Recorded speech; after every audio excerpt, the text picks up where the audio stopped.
Israel পুরো মধ্যপ্রাচ্যকে এক ভয়াবহ বিপর্যয়ের দিকে ঠেলে দিচ্ছে বলে কড়া হুঁশিয়ারি দিয়েছেন তুরস্কের president Recep Tayyip Erdogan.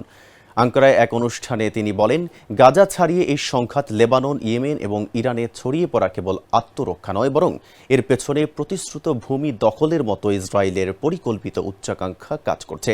Erdogan আল আকসা মসজিদ বন্ধ রাখা এবং যুক্তরাষ্ট্র ইসরায়েল যৌথ হামলা ইরানের তৎকালীন সর্বোচ্চ নেতা আলী খামেনি সহ ১৩০০ মানুষের মৃত্যুর ঘটনায় তীব্র নিন্দা জানান। তিনি উল্লেখ করেন, তেহরানের পাল্টা প্রতিশোধ এবং চলমান পাল্টাপাল্টি হামলায় কেবল মধ্যপ্রাচ্যের নিরাপত্তাই বিঘ্নিত হচ্ছে না, বরং বৈশ্বিক জ্বালানি বাজার ও যোগাযোগ ব্যবস্থায় চরম বিশৃঙ্খলা সৃষ্টি হয়েছে।